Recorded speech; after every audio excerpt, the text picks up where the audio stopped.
এবার ফারাক্কা ব্যারেজের ১০৯টি গেট খুলে দিয়েছে ভারত। ২৬ আগস্ট বিকেলে গেট খুলে দেওয়া হয়েছে বলে জানায় ব্যারেজ কর্তৃপক্ষ। বলা হয়েছে, ভারতের বিহার ও ঝাড়খণ্ডে বন্যার জেরে পানির চাপ বেড়েছে।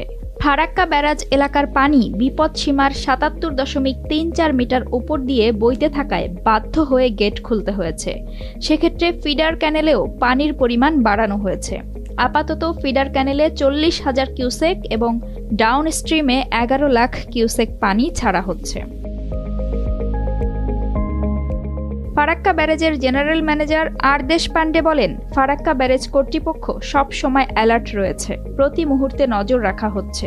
খুব কম সময়ের মধ্যে যেভাবে পানির চাপ তৈরি হয়েছে, তাতে ১০৯টি গেটের সবকটি খুলে না দিলে ব্যারাজের ওপর বড় চাপ তৈরি হচ্ছিল।